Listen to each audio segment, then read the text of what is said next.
શ્રી સ્વામિનારાયણ નમો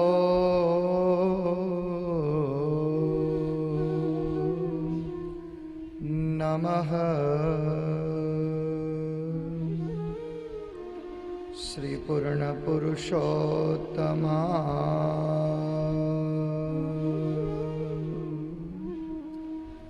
ઘનશ્યામાય નીલકંઠા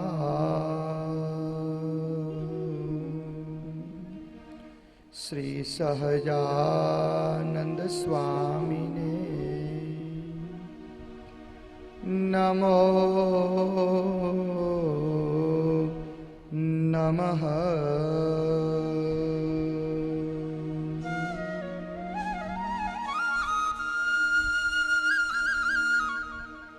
બોલો સ્વામિનારાયણ ભગવાનની જય.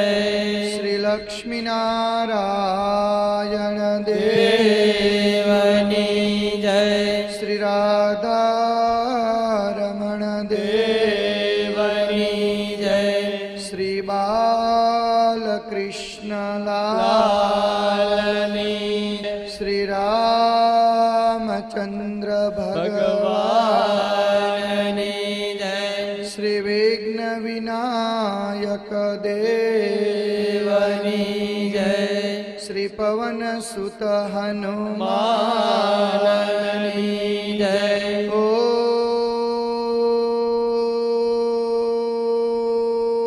નમઃ પાર્વતી પતયે. હર હર મહાદેવ.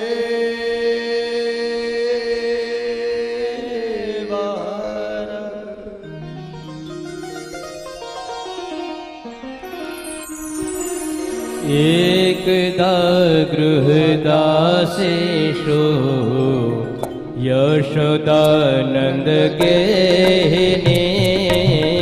એકદા ગૃહદાસેષુ યશોદાનંદ ગેહિની.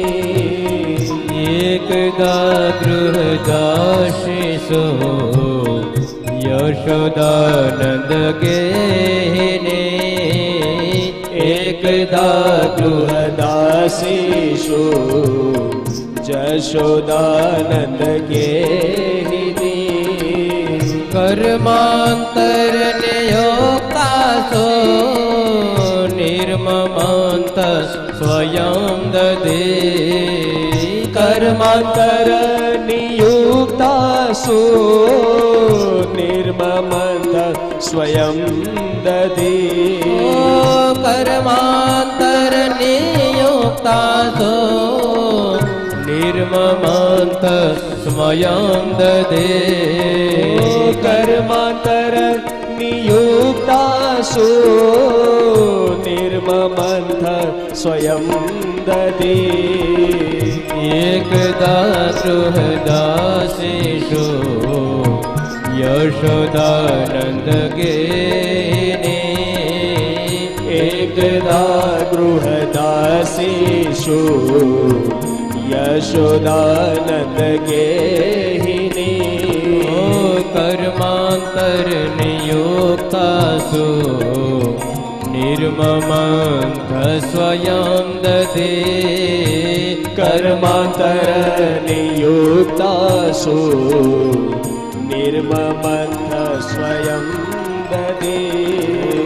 નિર્મમંત સ્વયં દદે. નિર્મમંત સ્વયં દદે. પવિત્ર ગંગા નદીના કિનારે સુખદેવજી મહારાજ પરીક્ષિત રાજાને શ્રીમદ ભાગવતજીની મધુર કથાઓ સંભળાવી રહ્યા છે.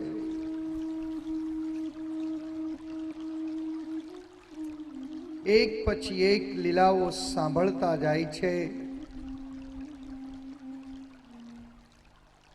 આજ હે રાજા,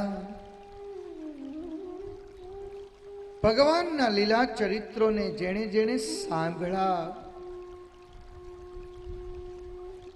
માખણ લીલાને જેણે જેણે સાંભળી,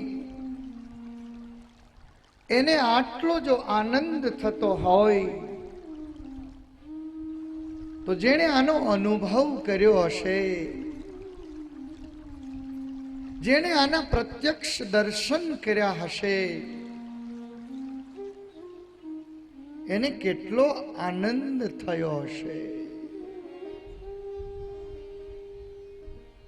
ભગવાન સ્વામિનારાયણ એવું કહેતા કે એક સ્મરણ તમારા જાતે કરજો અને એક ભગવાનની સેવા તમારી જાતે કરજો. એક ભજન અને ભોજન માણસે જાતે કરવું જોઈએ.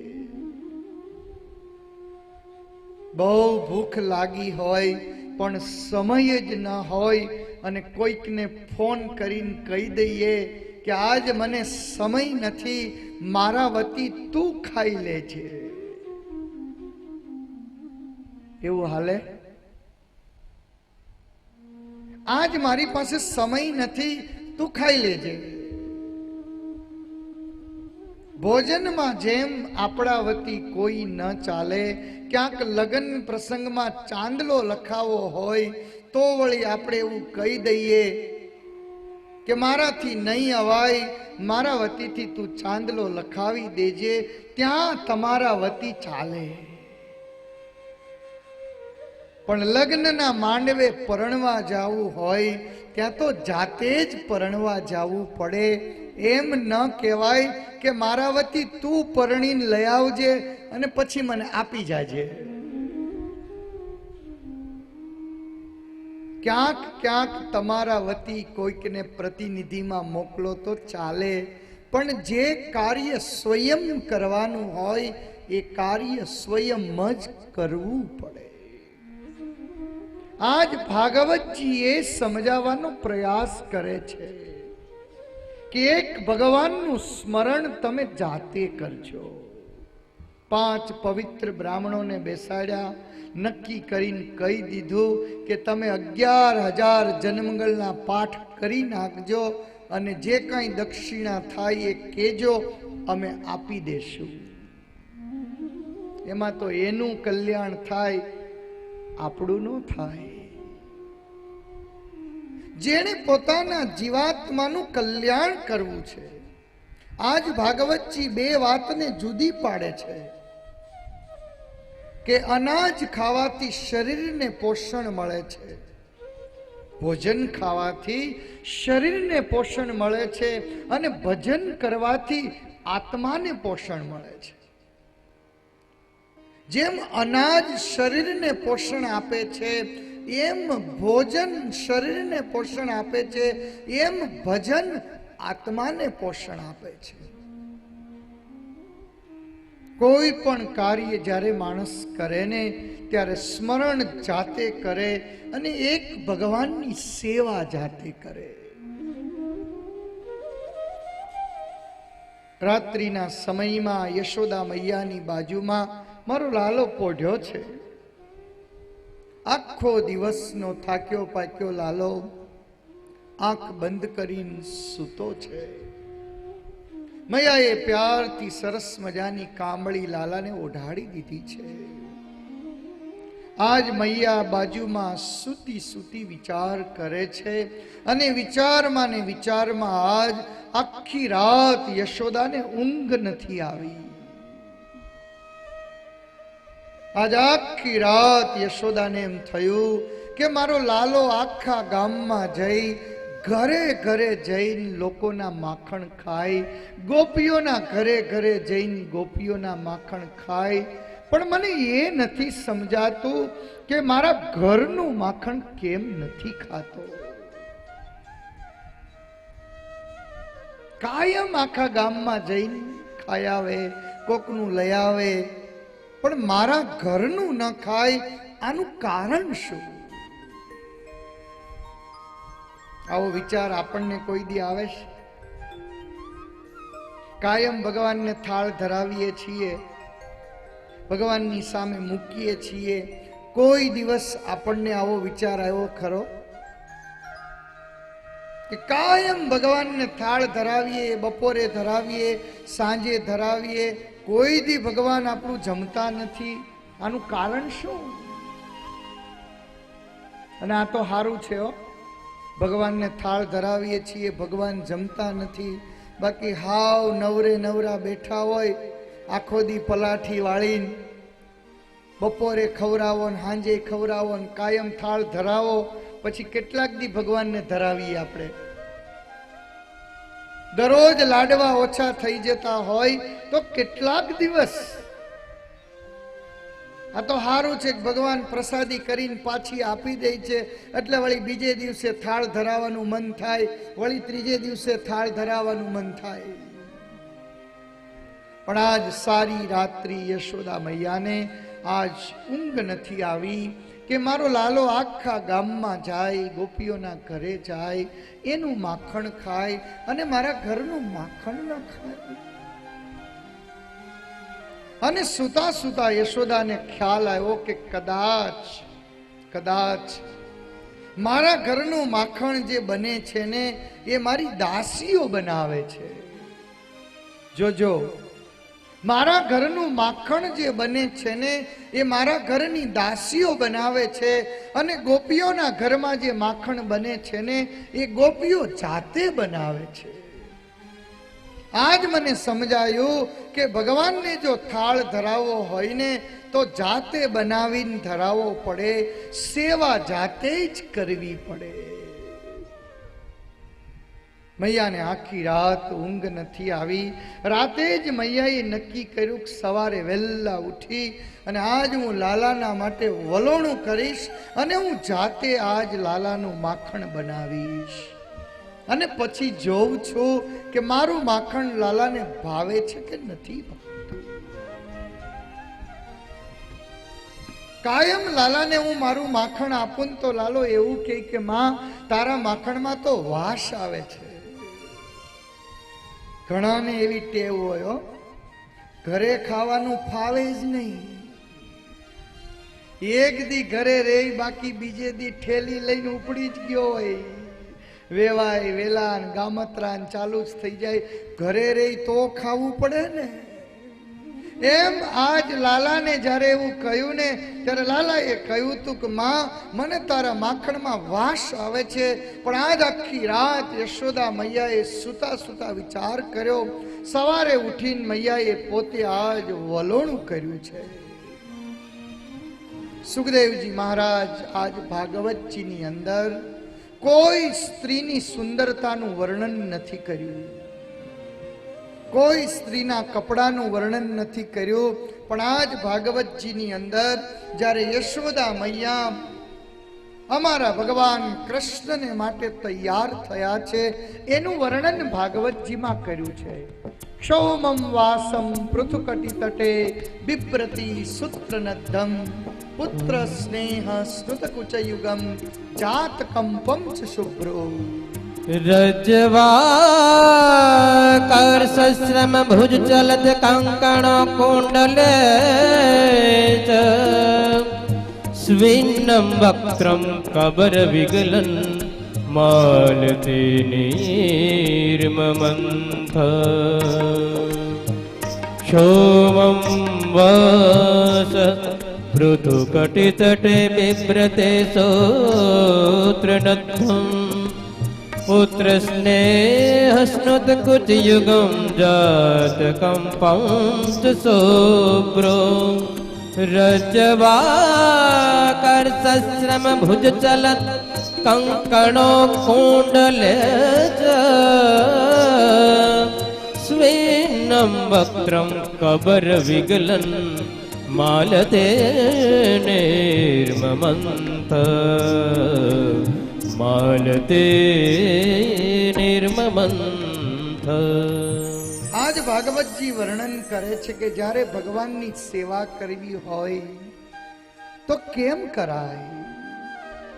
સેવાની રીતિ શીખવાડે છે ભાગવતજી. સવારમાં વહેલા ઉઠી નાઈ ધોઈ તૈયાર થઈ અને આજ યશોદા મૈયાએ સરસ મજાના વસ્ત્રો પહેર્યા છે. પૂજામાં બેસવું હોય તો સુંદર વસ્ત્રો, સુંદર શણગાર આજ મૈયાએ સજ્યો છે. પોતાના માથામાં વેણી મૂકી છે, હાથમાં કંકણ પહેર્યા છે, પગમાં ઝાંઝર પહેર્યા છે. પણ આજ હાથના કંકણ જ્યારે ભગવાનની સેવામાં હાથ લાગ્યા છે ને, ત્યારે કંકણ આજ પોતાની જાતને ધન્ય માની રહ્યા છે કે જે હાથની શોભા આપણે હતા ને, આજ એ જ હાથ ભગવાનની સેવામાં લાગી રહ્યા છે. જે માથામાં કાયમ ફૂલની વેણી રહેતી હતી ને, આજ એ જ ફૂલ વાતો કરે છે કે આજ સુધી આપણે આ માથાની શોભા હતા. આજ સુધી આપણે આ માથાની શોભા હતા, પણ આજ આ માથું ભગવાનમાં સમર્પિત બન્યું છે. એક પછી એક માથાના ફૂલ નીચે પડી અને મૈયાના પગમાં પડ્યા છે.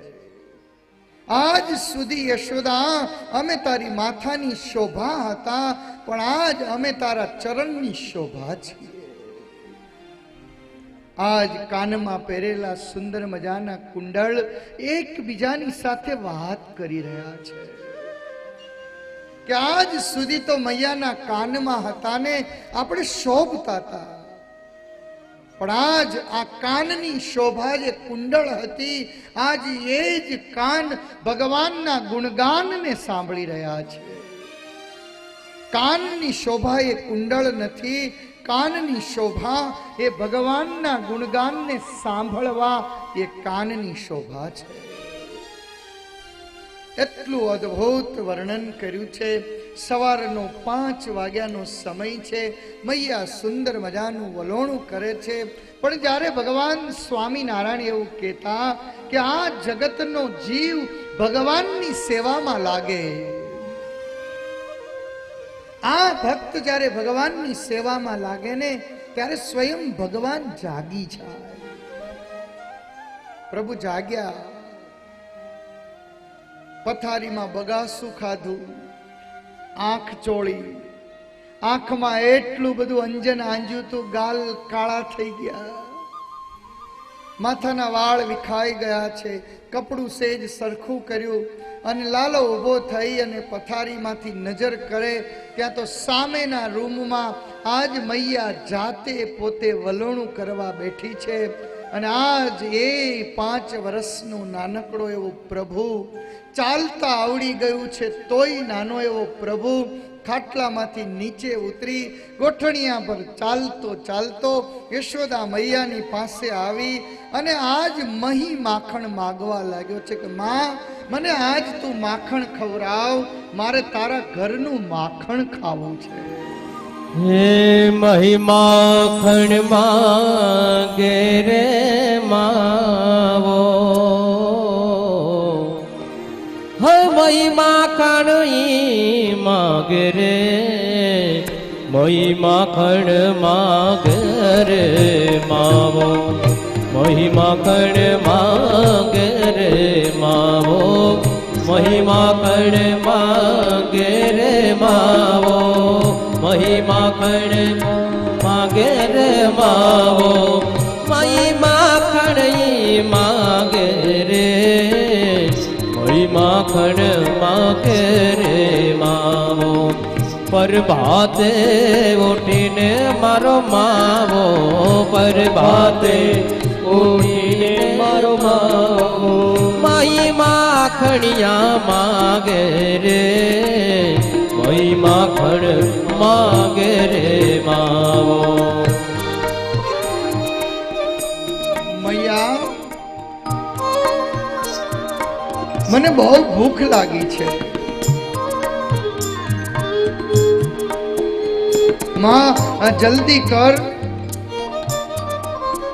મને કંઈક જલ્દી ખવડાવ. મૈયા યશોદા કહે છે કે લાલા, મને ખબર પડી ગઈ, તને ક્યારે ભૂખ લાગે છે એ મને આજ ખબર પડી. હજી સુધી મને ખબર નહોતી કે તને ક્યારે ભૂખ લાગે છે. માં મને માખણ આપ.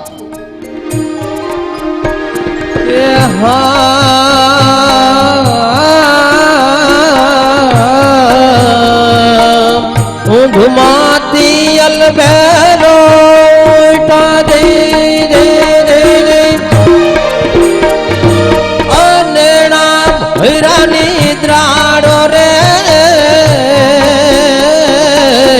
ઊંઘમાંથી અલબેલો ઉઠા દે દે દે દે એ નાનેણા ભૈરા નિદ્રાડો રે જમવા સારું આવીને ઓબા માખણ હારો આવીને ઓબા જગડે બુદર બુખાડો રે મય માખણ માગે રે માવો મય માખણ માગે રે માવો મય માખણ માગે રે માવો મય માખણ માગે રે માખણ માગે રે માવો મય માખણ માગે રે માવો. માં જલ્દી કરને, આજ મને બહુ ભૂખ લાગી છે. અડધી ઊંઘ આંખમાં ભરી છે. વહેલો ઉઠ્યો છે. ગોઠણિયા પર ચાલતો ચાલતો માં સુધી પહોંચ્યો છે. અને એ વખતે માં કહે છે કે લાલા હજી તો મારું વલોણું ચાલુ છે, હજી આમાં માખણ નથી થયું. આજ ભગવાન માટે થઈ, આજ ભગવાને ખાવા માટે થઈ અને આ ભૂદરજીએ પ્રભુએ આજ માની સાથે રીતસરનો ઝઘડો કર્યો છે, માનો સાડલો ખેંચ્યો છે. માનો રવૈયો હતો ને વલોણું પકડીને લાલો ઉભો રહી ગયો છે. વલોણાને બથ ભરીને કહે છે કે માં જ્યાં સુધી મને તું માખણ નહીં આપે ને ત્યાં સુધી તારું આ વલોણું છે ને એને હું ફરવા નહીં દઉં. માં મને ભૂખ લાગી છે, બસ મને તું માખણ આપ, મારે માખણ ખાવું છે. મહી માખણ માગે રે માવો મહી માખણ માગે રે માવો મહી માખણિયા માગે રે પરભાતે ઉઠીને માવો પરભાતે ઉઠીને માવો મહી માખણિયા માગે રે મહી માખણ માગે રે માવો મહી માખણ માગે રે માવો. મૈયા પ્યારથી લાલાને કહે છે કે લાલાજી દહીં એટલે માખણ હજી બન્યું નથી, માં પણ ભૂખ બહુ લાગી છે. તો પછી માં મને દૂધ પીવરાવ. 5 વર્ષના નાનકડા પ્રભુને પોતાની ગોદમાં બેસાડી મારું ભાગવતજી લખે કે 5 વર્ષનો કનૈયો હજી માનું ધાવણ ધાવે છે, હજી ધાવણ ધાવે છે. આપણે તો 15 દી થયા નથી, બોટલ પકડાવી નથી. પછી એ છોકરો ને માં એનો પ્રેમ ક્યાંથી ટકેલો રે? અમારા કનૈયા ને યશોદા વચ્ચેનો જે પ્રેમ છે એ પ્રેમની પાછળનું કોઈ રહસ્ય હોય તો ભાગવતજી લખે કે માનું ધાવણ છે. આજનું વિજ્ઞાન જે વાત તમને સાબિત કરીને બતાવે છે કે જેટલું માનું ધાવણ બાળક વધારે ધાવે એટલું જ બાળક તંદુરસ્ત રહેશે અને એટલું જ બાળક માતાને પિતાની સાથે વધારે એટેચ રહેશે.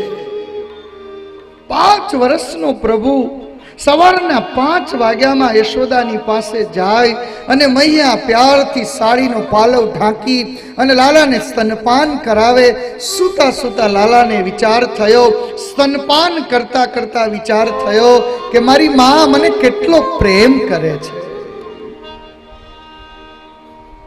ભગવાનનો ભક્ત જ્યારે ભગવાનની પાસે જાયને ત્યારે ભગવાન આપણા પ્રેમની પરીક્ષા કરે છે, આપણી ભક્તિની પરીક્ષા કરતા હોય છે. અને આજ નાના એવા પ્રભુ સ્તનપાન કરતા કરતા જુએ છે કે માનો પ્રેમ મારામાં કેટલો છે અને જગતમાં કેટલો છે. ગંગી ગાયનું દૂધ ચૂલા ઉપર ઉકળવા મૂક્યું હતું. બરોબર આ બાજુ ભગવાન સ્તનપાન કરે એ જ વખતે પેલું દૂધ હતું એમાં ઉભરો આવ્યો. આજ એ દૂધને એમ થયું કે જો માનું દૂધ પી લેશે ને તો મને નહીં પીવે. કાયમ કટોરો ભરીને મારું દૂધ પીવે છે, આજ કદાચ મને નહીં પીવે. દૂધમાં ઉભરો આવ્યો, દૂધ ગયું અગ્નિમાં. આમે અગ્નિ તો ભગવાનનું મુખ જ છે. માના કાને અવાજ પડ્યો કે દૂધ ઉભરાઈ ગયું છે. માં દોડતી લાલાને નીચે મૂકી તપેલી ઉતારવા રસોડામાં ગઈ. લાલાએ આજ નક્કી કર્યું કે માનો પ્રેમ હજી મારામાં તો છે જ, પણ હજી માનો વધારે પ્રેમ છે ને એ હજી જગતમાં છે. માનો પ્રેમ હજી વધારે જગતમાં છે.